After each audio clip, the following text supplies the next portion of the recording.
Yes, sir. Family. We back again with another episode of Homefld podcast. What's funny is everybody always laugh when I get to the family part. I don't know what be so funny about it, but everybody laugh at that part. But I have another recurring guest. One of my favorite people, honestly. This is probably one of the most like angel on earth, kindest, sweetest people I've ever met, especially since I've been in KZoo. Okay. Miss Anaia Lachelle is hey, back in the building. What's up, my baby? Hey, I missed you. Man, I missed you too. How you doing? I'm good. Blessed and highly favored. How are you? Right.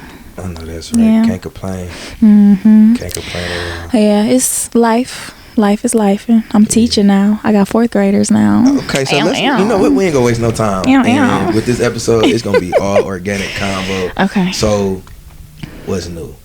And what's new is you teaching. Yeah, I teach kids now. Come on, education. I got my own class. What did you teach before 4th grade? I didn't teach at all. I was just working in schools as like a mentor or assistant teacher, but I never had my own class. Kind of like a para-pro? Yep, I was a para. Yep. Okay. Yep, I've been an office assistant. I've worked in admin, so I guess this was the time. So what made you finally step into that teaching lane and really having your own classroom and being responsible for 8 to 9 year old education? Woo, okay, some of them 10. Well, my mom is an educator, so I knew I was probably gonna do it at least once. And if I couldn't sing, that's what I would be doing. So really, yeah. And at first I wasn't sure. I thought it was a test from God, honestly, because when I got the offer over the summer, I was like, should I do it or should I just focus on music? But it worked out. I was like, F it, I'm gonna just take a leap of faith. So it's been going good though. You enjoy your classroom? You enjoy your kids? And with the experience that I've had, because I've been working with kids since I was 16. I'm 23 now, so I feel like I can do anything when it comes to some kids. No facts. No, because I was the same way. I think I started working with kids my senior year of high school, so 17, 18. Yeah. And I didn't always held some type of job working with kids. Kids is dope, man. They are. If you can't handle kids, man. They the coldest birth control ever, though. Okay. They the coldest birth control ever. But also working with kids too, you realize like what type of parent you want to be and don't want to be. Like, this is true. I've met several parents, or like like kids that just tell me about their parents, and it's just like, now I know what I'm not gonna be when I become a mother. So that's real, because just kind of thinking back on some of my experiences with kids, I think one of the most important things you got to have working with kids is patience, right? And then like I think it aligns with leadership, having like versatility, and understanding like what kid responds to what. Yes, you have to be able to pay attention. Every kid is different. Truly, every single kid is different. Truly, and like when I was working at the club, it would be my young boys. You used to work at the club? Yeah, the Boys and Girls Club. Oh. So I just I didn't work at the bar though. I was a bouncer for a good little minute. That shit was fun. Okay, I used to work at the club too. You feel me? Okay. But like I have my group of young boys where it's like, hey bro, tighten up. Yeah. You know what I'm saying? Like I can really cut into them, and they're like, all right, Mr. Pitt, like you right. And then I have my ones where shit, we gotta take a walk down the hall and down the back real quick to like I already see what type of day you finna have, child. Yeah. It also takes a lot of accountability too when you work with kids, because I've noticed there's a lot of adults that don't deal with kids well. True. And if you, because I've messed up, or like I called the wrong kid out for talking, oh my bad, sorry. A lot of people don't apologize to these kids, especially when they deserve it, because a lot of these adults, they don't know what they're doing with these kids, child. I say sorry if I got to. And the one thing that I've noticed, whether it's through the schools, through like extracurricular activities, is always the adults that ruin it. Yes, it's never the kids that's ruining it. No, it's always the adults that ruin it. Kids change by the decade. I mean, yeah, they probably the worst they ever been in a while. That ain't their fault though. You know what I'm saying? They parents too. But yeah, so, I got a lot of blame on parents. So being an educator, you know what I'm saying, and having to deal with younger children, but then having to deal with their parents as well. What's kind of like some of the things that you like, peeping, like when it comes to the parent student dynamic? It depends. I got my kids whose parents are very present. I got a lot of parents that's not present. I gotta, like, it's more parents that don't reach out to me about their kid that's not interested or even don't answer the phone that I've noticed. And that's a little heartbreaking. And then, like, for me, it makes me want to just pour more love into their kid, because that tells me, oh, they don't get it at home. True. If you don't care about what they doing at school when they not with you for 8 hours a day, that's a problem. That's a problem. Yeah, and me and my homeboy was just, my cousin was just kind of talking about this. And I was just saying to him, like, everything is rooted back at the crib. Regardless of what a kid experiences, regardless of attitude, regardless of all that. All of that stuff stems at home. It do. You know, and like... They model what they see on a daily basis. Exactly. You know, and he was kind of saying, like, you know, we should be doing this, we should be doing that, we should be doing this. I'm like, okay, those are outstanding ideas. And you're not the only person that have thought of those things. Right. But that shit not gonna work, and it's not gonna happen, especially not in this day and age. Yeah. Board right. To you answer do anything the phone without asking their parents. Oh, they want to get upset, but it's like, okay, I'm doing this for the best interest of your child. At the end of the day, they don't care about that though nowadays. Like I had a parent tell me, I put some homework in her son backpack. She told me, well, and he kind of special needs, right? So she was like, well, I don't know why you did that. He can't even do anything. Like, oh, so no wonder he probably not developing, because you don't even try to push him at home. Yeah, exactly. She basically told me, why did you give him homework? He not gonna do it. He can't do it, is what you telling me. I was mad about that for like a straight week. Like, is you for real? I would have been too, because okay, what am I here for? The homework is homework for a reason, right? They have to continue to practice and develop outside of my classroom time that we have. And let me emphasize too, I teach 4th grade.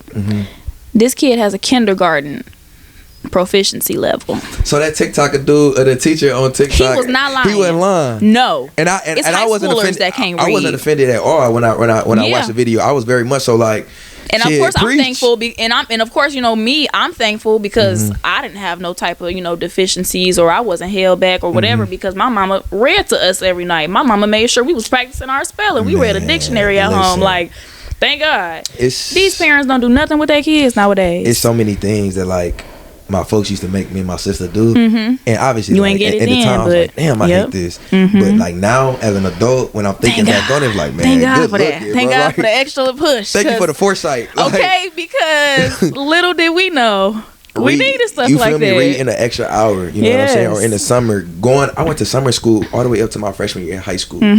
And it wasn't because I was bad. It was just because, the extra support. They wanted me to continue to develop, you know, in my learning, you know. And honestly, it benefited me greatly as at a young age, and it still has benefited me as an adult. Because I carry some of those same principles and some of that same work ethic of like, oh, even though I got it, you got to continue. Like with music, you know, you got to continue to develop your sound. With anything, a sport, like. We read it. Like, you need to practice that math. You need to practice your numbers, child. And like, you can just tell half these parents don't do that at home. They don't care about it. But a lot too, I mean, even aside from grades, they think that school is a babysitting ground or a daycare. Right. It's like a lot of parents, when I was working at a middle school, they would block the school number. They knew their kids was bad. It was like dropping them off. Don't call me, so they're gonna block the number, because they know we're gonna call about their kid. They know they're gonna F up in some type of way today. They would block the school number. Wicked. Block it. Block it. They would block my calls. Honestly, I can't really like I'm laughing, but that's not funny. No, it's funny, but it's not. It's funny, but it's hilarious. Yes, it's not funny, but it's hilarious. It's crazy. Like, that's why it's funny. I was like, what? Like, oh. So what are we calling you about your child's well-being? Your child could have fell out of a window and we can't contact you until 3:15 when you gotta come get them, because you scared of them getting suspended for the 10th time. Just a hot mess. I feel bad for our babies. I do too. I do too. Really, so I'm gonna do what I can. Our babies. And I come in. I honestly I feel like a lot of people of our generation is starting to really step into the classroom. Oh yeah. You know, like, I just came back from like a teaching conference in North Carolina. It was mad people from Chicago. They all our age, young as hell, black, and I loved that for us. I love it for us, because I think about some of the teachers that had a huge impact on me, right? And they've been in education for decades. Yes. Right? And like my oldest cousin had them as a teacher. And we got 15 years in between us. Yeah. And then I had him as a teacher. Yeah. And like I think that is starting, our generation is starting to pick back up on that. Obviously like the teaching, you doing a lot more work than what you obviously being compensated for. Oh, hell yeah. Because you are an educator, you are a therapist, a psychologist, you are a security guard. Me doing this and I'm only on month 4. When I tell you teachers deserve at least 5 bands, bro. At least 5 bands for all the shit that they do. Yes. Damn, I just cussed. I ain't tried to. But yeah, teachers deserve so much money, bro. No bullshit. Because it's so much more. If anything, teaching is the fun part. Everything else, extra. Because you managing attitudes. Yep. You managing relationships. Kids that got like IEPs, like if they special ed. There's no such thing nowadays as like a special ed classroom. They put them all in a general ed classroom. Really? Yes. And then they throw like a parapro in there to kind of like if that. Some teachers don't have a parapro. Wow. They expect us to do all that. Great. They still expect us to teach the right stuff. Make sure that the objective is there. They expect for every kid to learn. But y'all, and then for one too, they move all the kids up that sped. Even if a sped kid deserves to get held back because they know that they physically or even mentally they can't learn the right way, so they're not gonna be on track. They still gonna move them up. That sets them up for failure. That's doing a child a disservice. Because it's hard for a child to understand, ego and pride, right? And only thing that's really hurting that child would be their ego and pride. Yes, and that is also the root of behavior issues. I believe that because as adults, a kid get held back. Yeah. Now they behind everybody in their grade. Then they gonna keep getting picked on for not being. You know what I'm saying? Yep. That it all leads from that, roots from that for sure, for the most part. Man, so how do you make your classroom interactive? How do you keep the children's attention? Like, what are some unique things? Because I had seen something today. One of the bros who teach that I follow, he was like, I ain't really doing too much. I let the kids kind of teach the class because it keep them engaged. And that's funny. That's good. That's a good though, idea. Because some of my kids, they do like to get up and they like if they know so I love math, which is why I chose to teach math.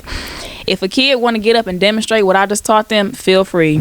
I do stuff like that. We play like a multiplication game where it incorporates music too, so of course I like it for that. But like I just guess a multiple and I start singing the multiples of this song. Wherever I stop at, they gotta sit down like musical chairs kind of. We do stuff like that. Me and my kids pray, and that sets the tone. Have you got any backlash from that? No, as you shouldn't, but but also I say too, I do try to do it real quick but most of my kids, they all black. They come from households like that. Yeah. So for the most part, 99% of them is doing it. They on the flow. All the boys, they get on the flow. That's amazing. And it sets the tone. I've noticed such a huge difference from when I don't pray and when I do. Yeah. The behaviors be so much smoother. Yeah. Like it don't be that big of a deal. I am less irritable. Yes. It sets the tone when we pray in the morning. Yeah. But just in case I was to get some backlash, I wrote a class creed just in case. But they love it. That's amazing. They be like, "We gonna pray today. We gonna pray today. I need to pray today, so my that little be hood saying boys. the Pledge of Allegiance like they used to make us do. But somebody told me too, like even if I was to catch some BS for that, I get it, but I don't, because somebody has also told me like you might be the most godly that these kids see in their lives. You know what I'm saying? Like not every kid go to church. Not all they people say, okay, well something wrong with you, pray about it. I got a boy. He want to fight every day, all the time. Go pray about it. I said, well, do you need me to pray with you? That's probably gonna be the most that he see. I write verses on my board every morning, and I had a little girl ask me, is that from the Bible? They don't see stuff like that. So if I have to be the servant in their lives within this time, then I'm gonna do that. But I don't even intentionally try to do that until somebody said it. Like, no pun intended, but you doing the Lord's work. Thank you. Like seriously, because I just had I was at work and I had we had an event, and I'm the athletic liaison, so like I'm the bridge between the admissions office and the athletic department. So coaches need anything, I'm the first one-stop shop. Right. So we at the event, it's probably maybe like 35 to 40 prospective students when they family. So it's a lot going on. I'm taking me a little second getting some food, and one of the coaches came and asked for a second. End up stepping away with him. I ain't gonna get into the details of the conversation, but he was experiencing some hardship, right? And he just bust out, crying. And I've been in situations at work where, one, I'm not shy about my faith. Okay. Anywhere. Good. But I have been in uncomfortable situations where I have had coworkers. They'll put you in uncomfortable positions. Yeah, absolutely. And it's like, how can I intervene without destroying our work relationship? Like how can I?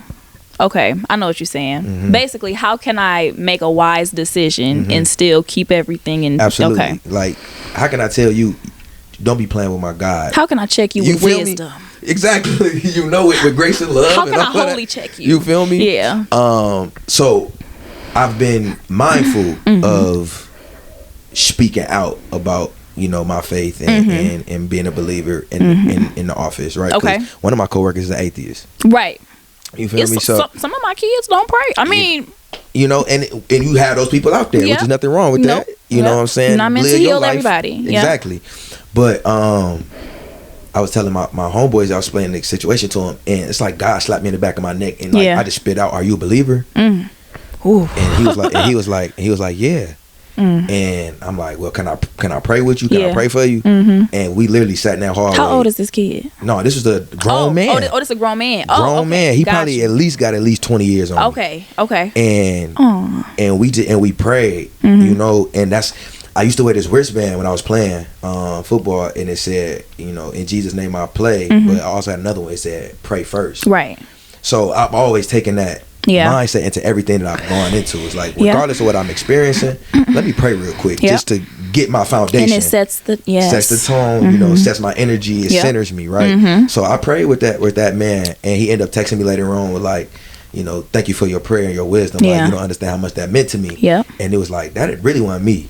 Okay. That was we don't all even God. it's like we not even trying to do that. It's subconscious. Yes. You feel me? And it's like that's all I know. Yep. So in this situation, I just feel like that's the only thing and the only answer right now. Yeah. And then little do you know too, that may plant a seed for him to get into the habit of doing that same shit. Or getting back on his shit. Yeah. Because, as believers, we some of us live lukewarm lives, and we battle our flesh and we try to get away from it. Nobody is perfect by no means, right? And sometimes we may find ourselves content and kind of complacent in our walk, in our faith, right? Yes. But you got to continue to renew it. You got to continue to there's no such thing as complacency with the Lord. No, it's really not. It's like there's people that are still learning about the Bible and they've been studying it all their life. You know what I'm saying? It's a lifelong journey. Right. And at times we may fall by the wayside, but we always have the opportunity to find our way back. Yeah. And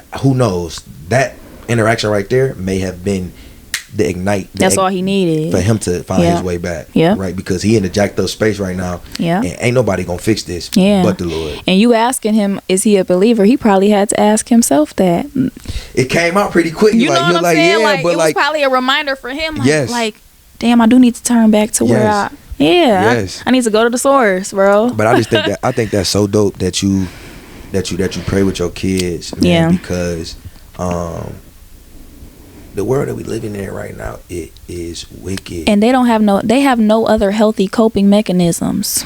They don't. I had just seen this. They don't. It was like, do you think that having like a curriculum for meditation would benefit in the schools nowadays? Because I truly believe that conflict could really be dissolved if people just took a second to breathe.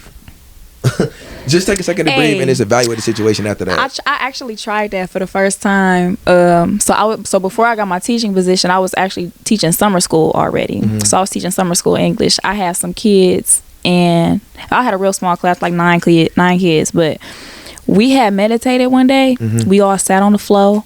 I played music over the projector. One of my kids, he was zoned out, but he was in it. Like second grade actually. He was in second grade. He was in it, and then when I tried to like get him to like get out of it, he said, "Hold on, Miss Hawkins, I'm too focused." I know that's right, little fella. But this is a kid who is so talkative. He's so energetic. Yeah. That was the calmest I ever seen him. It was so funny. And the rest of the day, it was so good. It was so good. Like, I love that. Maybe I'm gonna probably do that with my bigger ones. I truly think that, you know, me being in school, you know, luckily I had parents who taught me how to deal with my emotions and how to manage my own emotions and how to, and whatever mechanisms, coping mechanisms that they you know, help me with.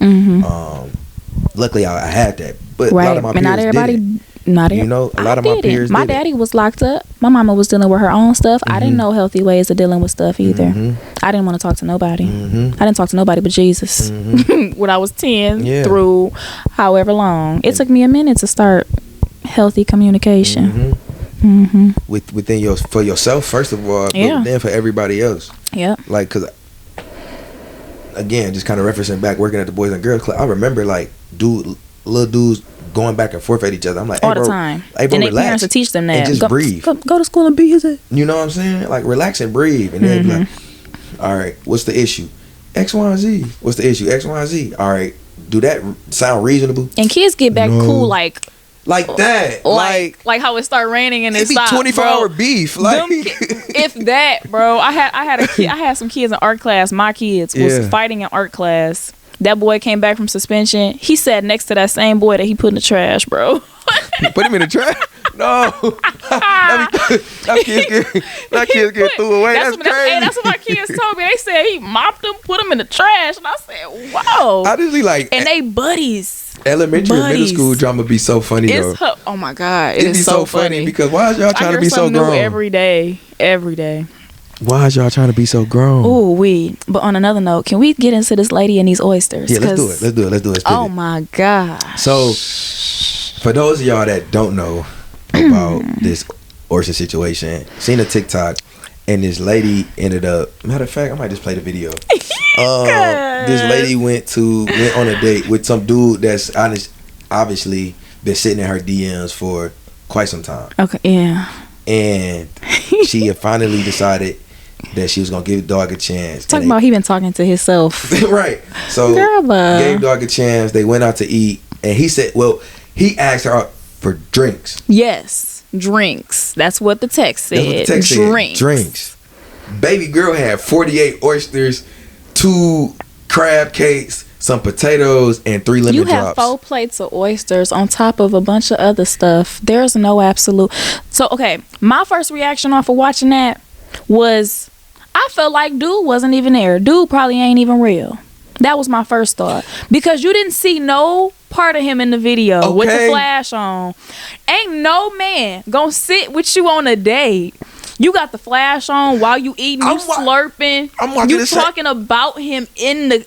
There's no way that man is there. Thing as if I'm sitting across from a woman, and there's no absolute way. She's going nuts on all of these oysters, and every time she get a new plate, she's steady putting the flash on. And he went to the bathroom and never came back. Is this 2002? There's no absolute way. Today I linked with this nigga I met a few weeks ago. She sounds so cat, child. This nigga been texting me for weeks talking to himself. Why I didn't block him, bitch, I don't know. And ain't no woman finna go on a date that with a man that's been talking to himself. So put that out there too. Like killing me for drinks, and I'm like, yeah, meet me here. They got the best fucking oysters in Atlanta, like hands down. So I'm like, yes. He ain't say nothing about no oysters. I'm so good. And she just slurping and eating them. And you got the flash on. Ain't got the flash on. But no, over the table. At the beginning of the video, you don't see nobody else. That's what I'm saying. These potatoes, they were so good. And the crab cakes, everything was so good. She just sound like she lying. Why the fuck this bitch ass nigga say he going to the bathroom and never come back? The fuck? I'm like, hold the fuck on. It's been like 10, 20, 30 minutes, bitch. What the fuck this nigga ate? Had to end up grabbing a tab, bitch. Nigga left me with his little one fucking drink. Yeah, bitch. I'm so glad bitch keep me some money, cause what? That was crazy to me. And I said, bitch, you run out on the tab. He's talking about, I'm offering you to drink. The fuck is you talking about, bitch? I'm on the man's side. I am too. I'm on the man's side. Cause for one, like we said, he didn't offer you to buy oysters, bitch. He said drinks. I seen nothing but food on that damn table. Nothing but food. 3 lemon drops, and like in the beginning of the video, I really didn't see no other figure, so he must have already been gone, or he never existed, she just wanted to post something. Like, because nowadays people orchestrate everything, they stage everything. She could have had her homegirl play the text message person, because she also cropped out the person name. It ain't like you crossed it out like it was actually a dude. It was cropped. You cropped the like. Come on now. Like come on now. I used to want to go to law school. Don't play with me. Ain't no way that was a real person, child. One, I feel bad for Dog, right? Because if he real, I feel bad. If he real, because he probably genuinely wanted to take that lady out for drinks, and she just, because clearly, I mean, and if you've been talking to him, from her standpoint, he been talking to himself. In her DMs, so he was being persistent. You feel me? Right? Which ain't nothing wrong with that. You'll find, Joe. He'll find his right one. Then you get bored one night, and you're like, well, okay, I guess I'll let. I'm hungry. I want some. He should have knew that was a setup. If he real, I'm gonna keep saying that. If he real, he should have known. You go out. He offered to buy drinks. Now, as a man, offering to buy drinks, so obviously we're gonna go get drinks. But, to keep the alcohol, food balance. You might get like some fries or something. You know what I'm saying? Like, we can get some wings, right? We can get some wings. But 48 oysters. 48, 4 plates. That's 4 plates of 12. There's no way. After the second plate, I'm like, crab cakes and potatoes. You ate them all. You ain't offered none for him. You ate 48 oysters. What fat mouth smell like at this point in time? And crab cakes. Lemon drop shots. Potatoes. You need to go get in the tub. She ate everything. Her homegirl ate that shit together. There's she need no to go way. get in the tub. There's no way. At this point in time. Because you ate 48 oysters. Like, that's fat.com. I just think, but, one thing I said like 2 episodes ago is like, I'm tired of the men and women bashing conversation. Yes. I'm really tired of that. And it's been like that for a very long time. Very, very long time, though. And I'm trying my hardest to like take my content away from those conversations, right? Of course, I want to have conversations about relationships and the relationship between men and women, but like the whole bashing thing, I want to talk about that. Of course. But I think it's necessary now because we've gotten to a point in the world, in our generation, where both men and women both feel entitled to one another. Yes, and entitlement is a disease. It is. Women have felt entitled to men's attention and time. Yes. And money. Most women's standards are rooted from entitlement. Facts. And then men have felt entitled to sex. Right? You know what I'm saying? That's just always been the case.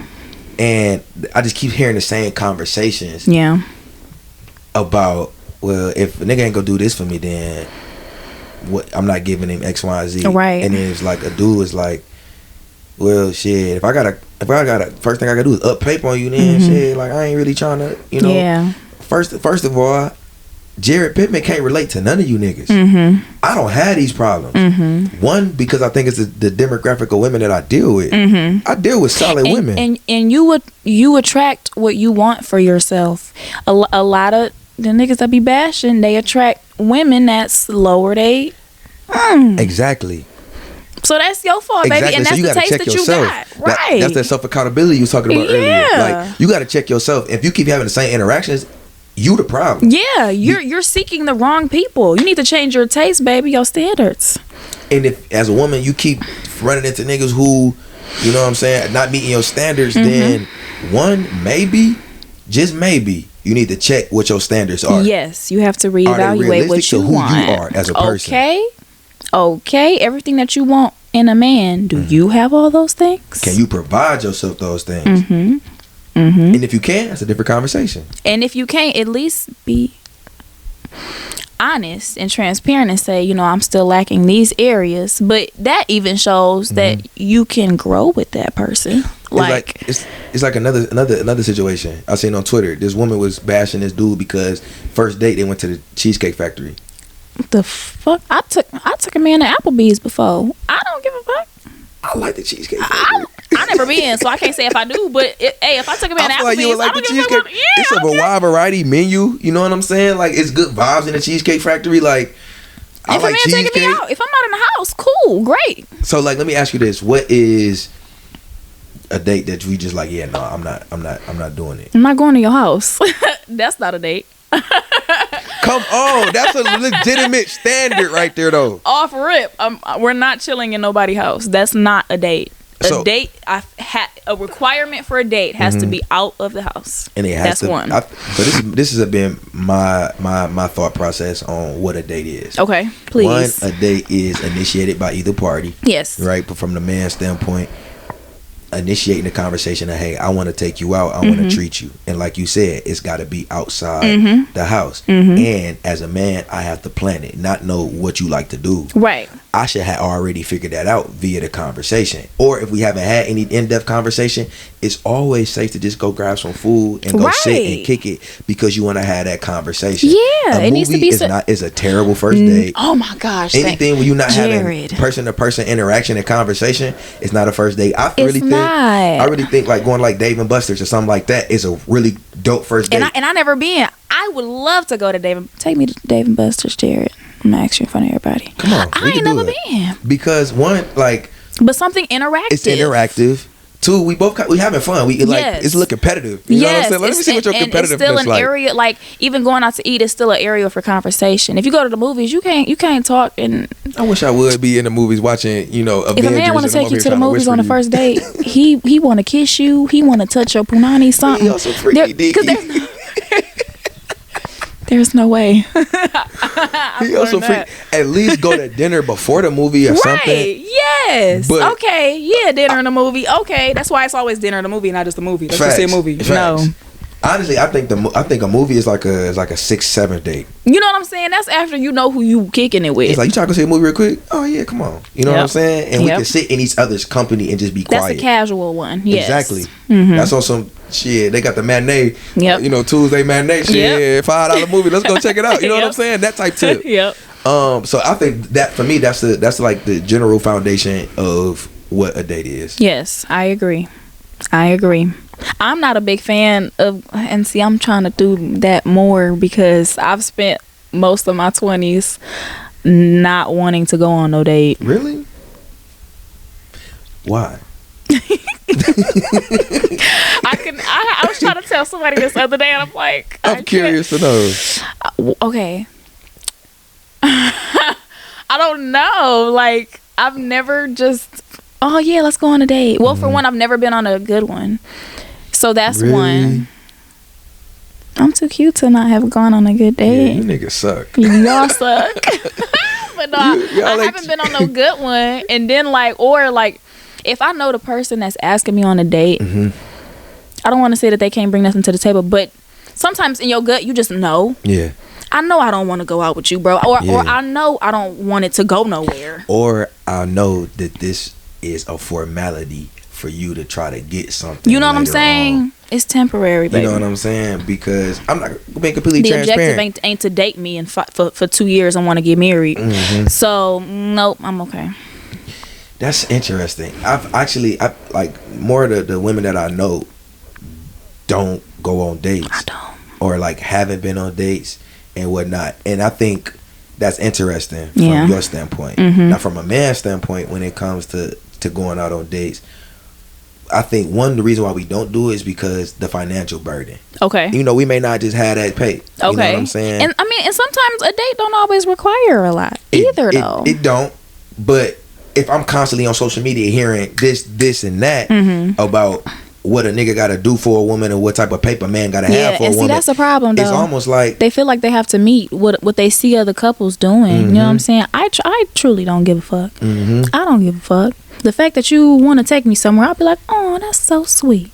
But everybody ain't like that. Right, of course. I ain't never dealt with nobody like that. And it depends. But I've known individuals who out here who are dealing with women that are like that. And then two, you know what I'm saying?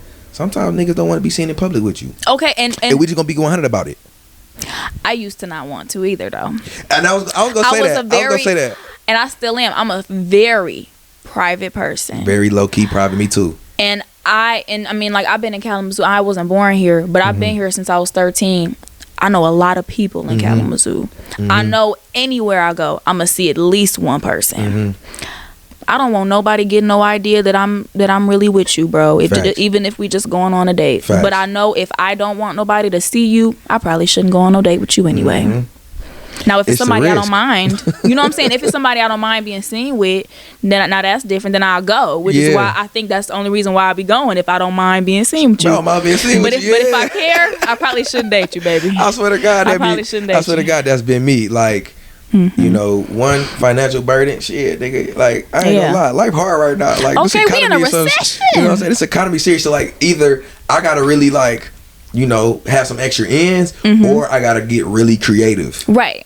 You know, and creative is cute. Creative is sexy. For sure. You know, and honestly, those have been some of my better dates when I've gotten really creative with some of the dates that I've come up with, right? Yeah. But also, like, it's been plenty of times where I didn't, you know, dealt with women, and one, they haven't required me to take them on no date. They've been okay with just coming to the crib and chilling and enjoying the vibes in here. I see that, though. You feel me? I used to be like that, yeah. So, like, if you're not requiring me to take you on no date, I don't have no burning desire. A nigga not gonna want to do that. Yeah. Like, or they're not even gonna think to do that. Even if they did think about it, well, you don't care if we go, so. Well, at the end of the day, a man gonna do the bare minimum if you allow him to. Okay. And I have been a bare minimum nigga before, not because that's who I am. That's even women have been like that. You know what I'm saying? Women deal with the bare minimum from niggas all the time. It's a phase, but not everybody grow out of that though. I say that too. But so at what point did you feel like you grew out of, like, not the bare minimum phase, but you kind of grew into, like, this mature, being open person? You know. Honestly, last year. Really? Yeah. Well, why? Yeah. What made you step into that phase? Well, I've only been in 2 relationships ever, and I didn't feel fully ready to, like, open up until I healed from my last one. That's real. I didn't want to be open in between, before, none of that. So once I've experienced a little bit, I'm like, okay, I'll open up a little bit more. Plus, I didn't want so much time to go by where I wasn't trying to, what's the word? Like, not allow people to have certain opportunities, but I didn't want to be a contribution to me not finding love either. I'm avoiding everybody that contact me. You know what I'm saying? I don't want to be the reason why, like, all these women want love nowadays, but you one of the reasons why you can't find it, because you don't even entertain it. Yeah. Ooh, I was a rejecter. Real bad. Nobody getting the time of day. Nobody. Really? Is it just because, like, no days they weren't stepping right, or you truly was just in a space where I don't want to be bothered? It was just me. It was me. Yeah. I would find stuff wrong to convince me to not want to go. That was me. So you was like the pre-self-sabotage stage. Nowadays, I'll just say, no, I'm straight. Yeah. And because, you know, you don't owe nobody an explanation. No, you don't. So I'll just be like, oh no, I'm good, but thanks though, I appreciate you considering want to take me out. That's it. How have you experienced men handling that rejection? I mean, they've been pretty receptive of it. Well, that's also because I don't come off like no ghetto ass. I ain't no asshole about it. Because I think another thing for me is I'm super, like, considerate and compassionate for other people, even if I don't know you. So if I'm coming off as a bitch to a man that's genuinely trying to be nice to me, then I do kind of check myself a little bit, like, okay, you don't got to be no asshole, because he just being a man. So I mean, if that's the case, then, you know, I'm gonna just try not to be rude about it, but I think that they handle it fine. I've never had, now, you know, it's some dudes that you can tell are pretty insecure, right? Yeah. Who would want to, like, block me or something after that. I've had a couple of those, but for most of them, they respond fine. They still follow me, or they'll remove themselves from, that's it. But it ain't no hard feelings. Yeah. And I just asked that because I've known men that have a terrible history of, like, taking rejection. You know, like, they come at niggas you. kill bitches nowadays, bro. Literally. You know literally what I'm saying? kill. And it's never that deep. You see that video on Shade Room when that girl got a brick thrown at her, bro? Yes. Her whole head, like, tripled in size, bro. That bitch threw a brick at her. I was so pissed. Oh my gosh. If a man threw a brick at me, he gotta go. Yeah, he gotta see Jesus. There's no way. We standing in front of the judge and the jury next week. Like, bro, what? Cause she said no to getting your number, bro. Like, what? It's crazy. It's really scary for y'all, and all them niggas watched it happen and didn't defend her. It's really scary for y'all. It's scary. It's scary. You know what I'm saying? That's another reason why I didn't want to date either, though. Weird. Yeah. Weird. You know what's crazy? So I'm gonna tell you this story. Please. And let me know. Yeah. So I was dealing with somebody. I was dealing with them. Entertaining, conversing. Whatever. Bored. Yeah, that worked too. You feel me? Entertaining somebody, right? And I had a day where I think I'm a pretty good communicator. You know, I'm really like on some, if I ain't feeling it today, I'll let somebody know. Okay. But also at the same time, I think that may be one of the hard things about dealing with me, because sometimes I don't feel like communicating. Okay. I just want to be able to go in my own little shell. Sound like me. Go in my own little shell, and for my little 24 hours, whatever the case is, and come back out. Why did I just think you said little shell, but I thought you said Lachelle. Oh no.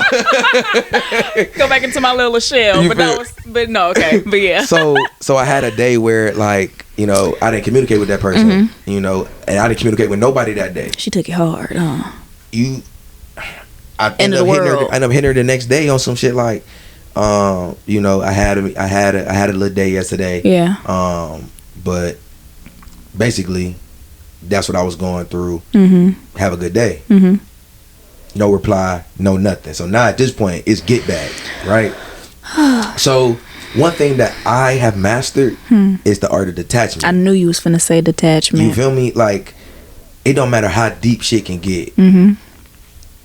If I make my mind up that I'm over it, yeah, baby, I'm over it. Yeah. You feel me? Yeah, it depends. And I made my mind up at that time, like, because 2 days went past, I ain't hear nothing. Right. I'm like, all right. Now she an asshole. So now at this point, you just got an attitude because I went a full day without talking to you. Right. And there is nothing. And there's no title. We didn't establish nothing like that. And I hate that too. It's just been banter. Ugh, I hate that too. Check it. I don't know if it was about me, but reading between the lines, after certain different interactions, a note on Instagram popped up and it said, muting my story is so sassy, because I muted her story. Because at this point in time, like, wow, there's no point in me, because one, I'm not petty enough, or it's not deep enough for me to unfollow you. And how the hell did she even notice that you muted her story? Because she checking the views and I'm not in the views. But the fact, like, I don't even check to see who view my shit. I don't either. The fact that she was checking, but that's and fuck that. You don't even gotta check it one time. You checking it several times throughout the day to see if you looked at it. You feel me? You could have just genuinely not seen it. You could have not just been on your phone and she just on it. And like, honestly, or I could have just been conscious enough to know that her story coming up next. Be about, I'm gonna squint that. You know what I'm saying? Just ignore it. One thing, I don't nothing ever be deep enough for me to block people, and don't nothing ever be deep enough for me to unfollow people, right?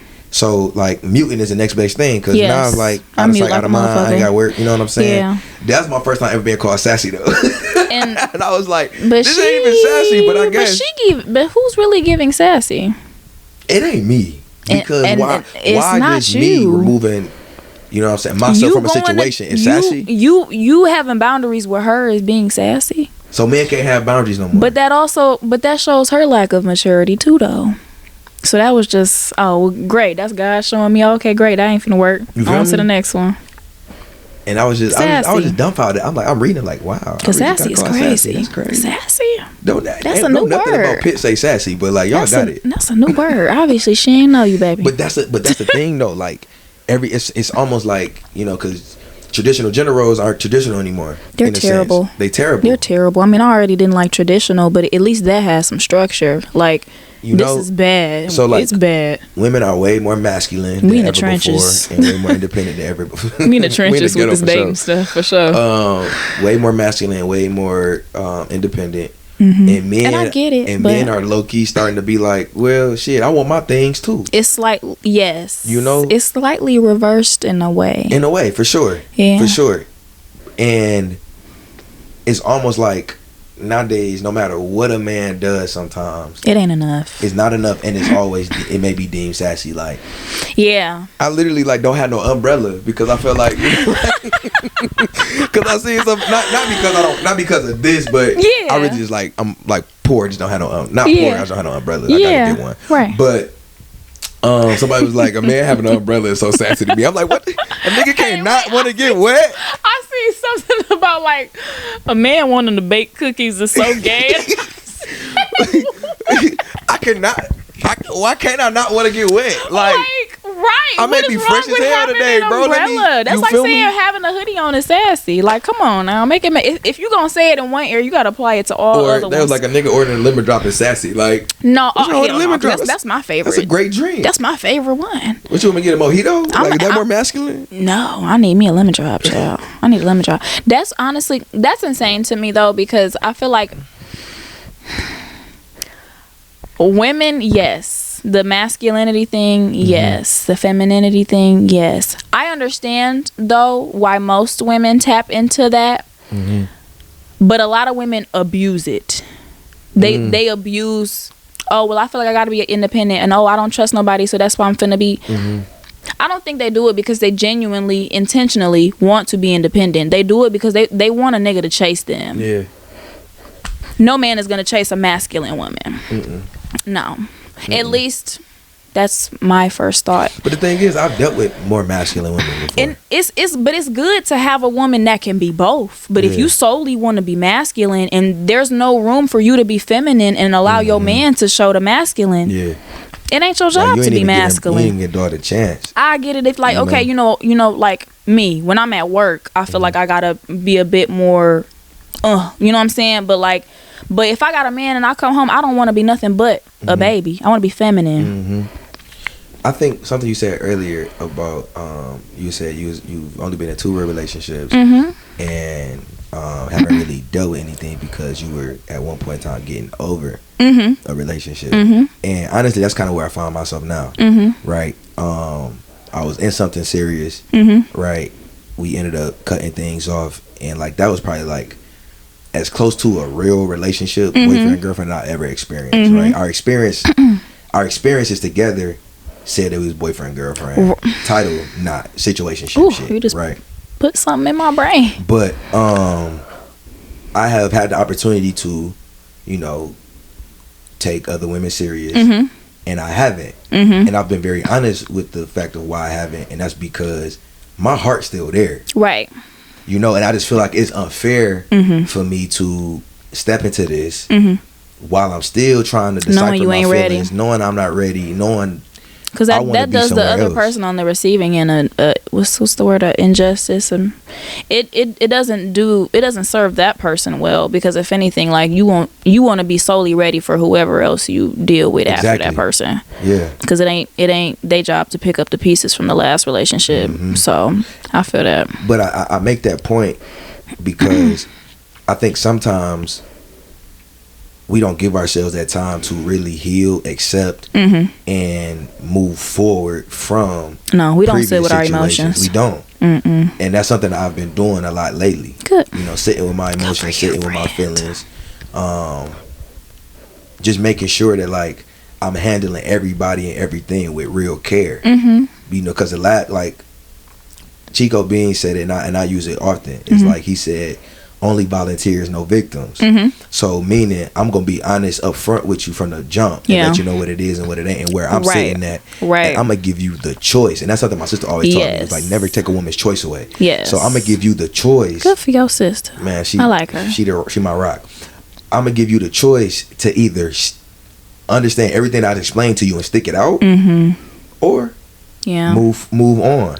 And and it's gonna be no ill will, right? But I think a lot of people don't even give people the choice. I think they just ultimately gotta just step into something different. They choose themselves. Yeah, they choose themselves, and that's what makes some situations harder for the person on the receiving end, because it's like, damn, you ain't even give me no say. Like you just, you finna go this way. I don't got no choice but to go that way. You know what I'm saying? Like that sucks. And I feel like too, like when you said something about like y'all title just said that y'all was boyfriend and girlfriend, but you couldn't, not that you ain't feel it, but that's not really what it was. And sometimes I feel like for my two relationships, sometimes I don't even want to claim those though. You know what I'm saying? Like my first one. Really? And I'm gonna say why. Yes, because my first one, that one started in high school. I don't want to claim shit that was in high school. I didn't know shit about communication. I didn't know shit. You know what I'm saying? Oh, like, that shit was a preface. It's a preface. Beautiful. Because when I got into that relationship, I was 17. Yeah. And I feel like I only counted because, like, yeah, we went through like the cheating bullshit, and we had to have tough conversations, and because it was almost a 2-year relationship, so I felt like it was some significance, and I got to become friends with that person for years before we actually started dating. Right. And that's one of my biggest things, is becoming friends with the person and setting the foundation first. On.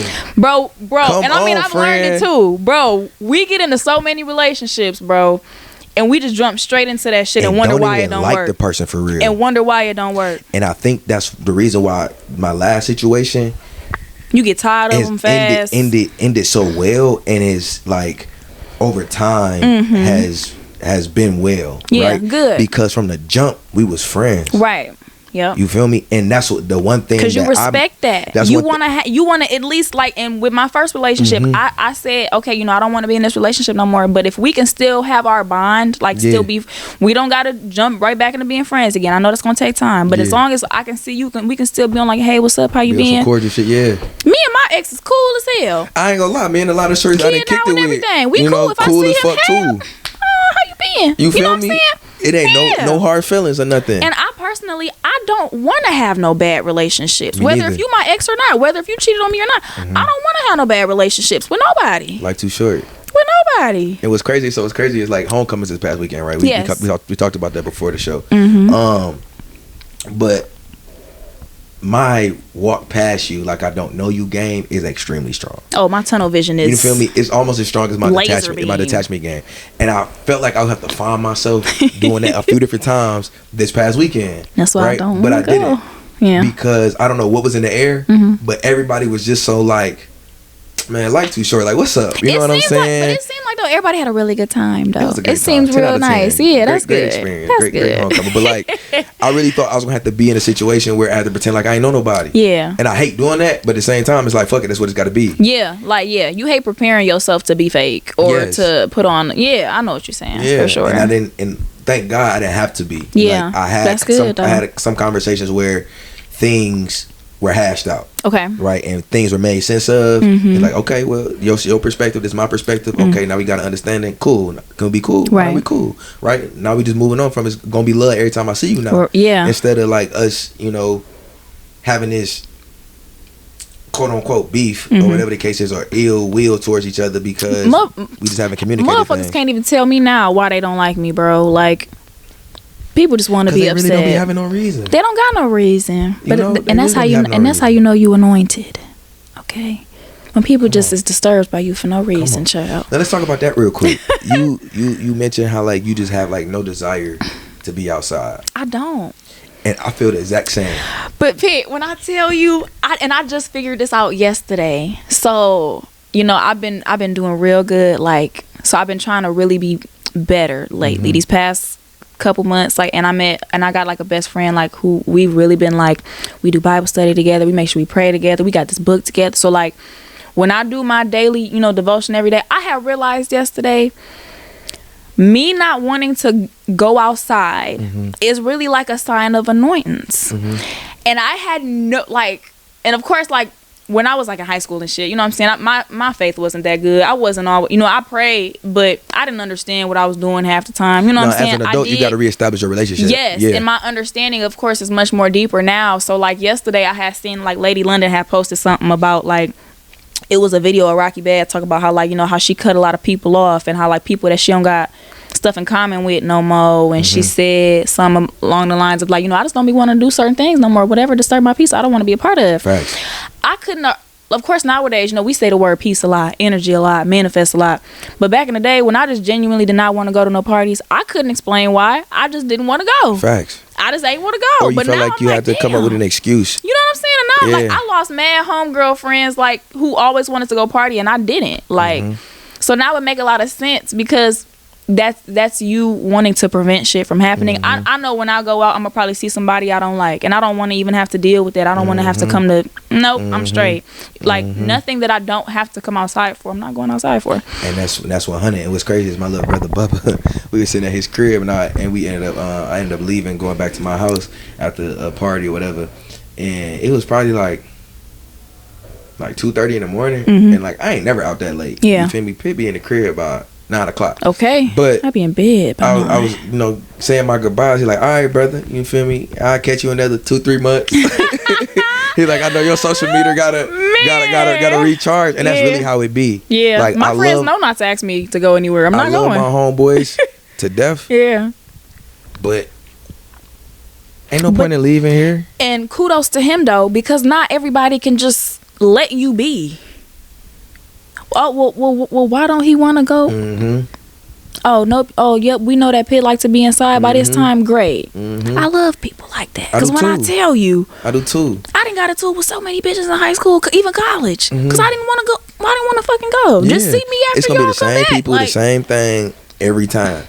Same music. It's gonna get shut down after an hour and a half. What's the point of me getting all cute to waste the fuck? I don't really like drinking for real no more. I don't either. I don't either. That's only it's only a social thing for me. You know what I'm saying? Yeah, if it's occasional, I have a little cute, sweet drink or something. Yeah, I ain't that big on drinking no more. You feel me? Like that's what I'm saying. Like this weekend was really like. I poured out a bottle this morning. The most extroverted I've been in a long time. Really? And honestly, I enjoyed it. Yeah.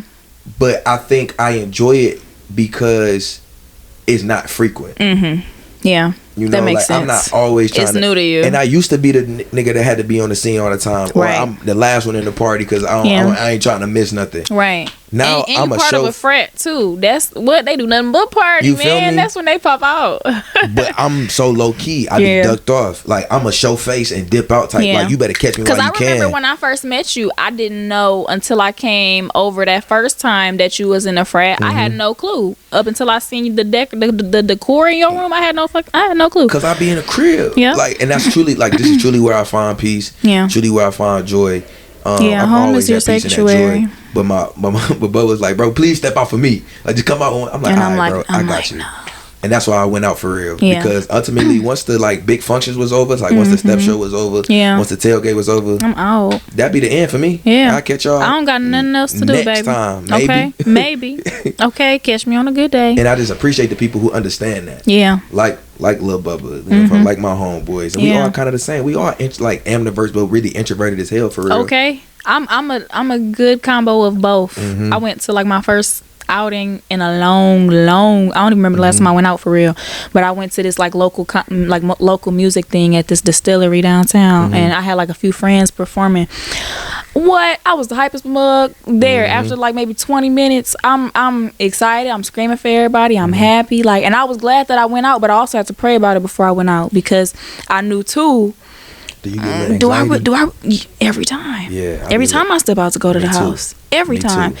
Especially when I'm not used to going out. So like I had to pray about it, like, I hope I have fun. I hope this, because I kept having to ask my friend, why do I want to go? Like this was so new for me. Why do I want to go to this?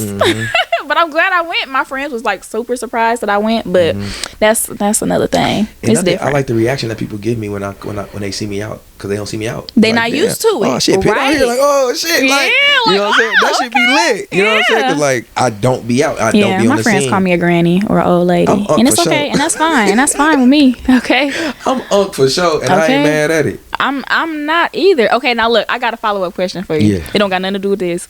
So, what is your opinion on men that are controlling?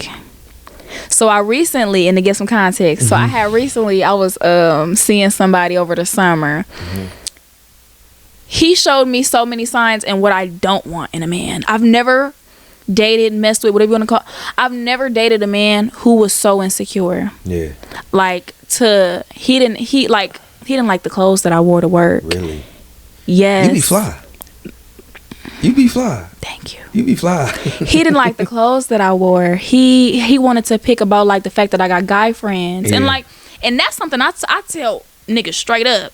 I got mad guy friends. I don't got a shit ton. I ain't hanging with them out every day. But like, especially too, if I do music, and you know I do music alone is a male dominated industry. Yeah. All my homeboys that are producers, engineers, they men, flat out. Yeah. Them is most of my friends. So he was, you know, picking about stuff like that, stuff that I posted on social media. I don't even do nothing crazy. I don't wear no crazy shit. You don't see me dressing like Sexy Red, none of that, bro. So I was like, what? Like, so now, and I never understood at first, but I'm like, damn, that's just really a sign of insecurity, because it's bad. So to answer your question, like, how do I feel about controlling men? Yes, I think they like, suck. Because I'm the furthest from a controlling individual. and I never messed with a controlling man. Even the niggas that have cheated on me ain't never been controlling. Okay, because I just think honestly, like you already kind of answered, I think all of that is just rooted in that individual's insecurity. And I'm not an insecure individual. Right. You know, of course, like we all have our insecurities, but I'm not going to project that on nobody else. You know what I'm saying? If you got a 10, you got to treat her like you got a 10. You can't be mad. So look, I said this on a close friend. I was like, do you know how many niggas want me? And like, you mad? You feel me? Mama, excuse my language if you listening, but I'm like, a lot of niggas ain't never fucked with a bad bitch in the shows. Okay. No. And hey, I had put that on my Instagram one time. He got so mad, and I didn't care. You feel me? I'm like, talking straight to you, buddy. A lot of y'all have an experience dealing with a desirable woman. Right. You want a 10, but you don't. For one, you don't want to do what keeps her, and you also don't want to show her off either. If I got a fine man and a bunch of women want him, pat on the back for me. Exactly. That be me. Shit. Bro, like, what? I ain't finna say, oh no, you can't go to this. There's too many bitches there. I'm offended if niggas not in the DM. Like, you feel me? Like, it makes no sense. Like, okay, so like I talk non-negotiables, right? Okay. And one of my non-negotiables is you have to tilt the room. What you mean by that? So when you step in the room, you gotta tilt the room. Oh yeah. You feel me? Like when Anaia step in the room, I guarantee you it's 3-4 peeking like. Damn, who that is? Shit, you know if what it I'm ain't saying? all of them, okay. So that's a non-negotiable for me. You gotta be able to tilt the room. Good. You know what I'm saying? Because that's just. Because honestly, I think when I step into a room, even as a man, I'm tilting the room. Because who don't want a partner that speak volumes without even having to speak? You feel me? And I know I do that, humbly to say. But I know that I do that. Come on now. That's why I'm not. So when it comes to controlling individuals, like, I'm glad. I'm assuming that situation is by the wayside. Yeah. So I'm glad you got out of that safely. Right. Okay. Because that for sure could have been something completely different. Okay. Yes. But those type of individuals, you know, are scum. Because one, as long as my shorty is not out here literally naked. Right. Put on what you want to put on. Right. Because at the end of the day, you feel me? I trust you. Right. And that's what I told him too. You having all these things that you want to pick for me for, that's signs that you don't trust me. And there's another thing. Why do you want to be with me? This is another thing too. You also gotta be mindful of niggas be tripping on stuff that women be doing that they be doing. So he was probably like on the back end behind closed doors on bullshit, and he was projecting on to you because, and that's fine, child, because I got him out the way. You feel me? In la basura. So in the like, trash. Yeah, nah. Got controlling individuals. I've never dealt with a controlling woman, but I've dealt with a woman who or have controlling tendencies. Always want to keep tabs. Yeah, you know and that's a form of control, like, and that's also a form of insecurity too. I've only shared my location with one woman. I don't even think I ever did that with a man. I haven't. My best friend got mine. I did it because I fucked up. You feel me? So it's like, this is the least I can do. Right. Is give you my low. Yes. You know what I'm saying? Yes. I don't like that type shit. You know what I'm saying? Like, cause I don't want to be the type of spouse that's like that. I truly don't. If it ain't like, if that's not something that we both said, like, okay, I want your location and I want your location, not because we don't trust each other, but because I want to make sure that you're good and I want to know where you at all times. Yeah. But hell no, I don't want no tracker on my man for no damn reason.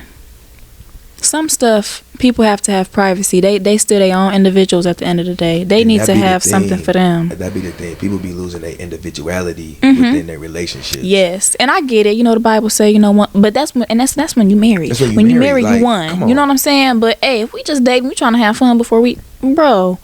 The expectations is too high, baby. And that's something that I truly fight for within my own personal situations. Is my own individuality. Like, like you said. A lot of people that I communicate with be women because these be my homegirls. Yeah. Right. So that's one thing. Then, you know, I like my space. Right. So I'm still gonna maintain my space within our situation, you know. So, and I think it's healthy that way, because I'm not the type of nigga to be up under no woman. I don't want no woman being up under me. Like, of course, I like when we together, be in my skin, right? But when I need my space, you need your space, and take your time to go and do what the hell you want to do. Yep, I don't want to be up under you all day, every day. And when that does happen, you get tired of them super fast. And that's why after a month, I'm tired of you now. I don't want to find myself. Yeah. But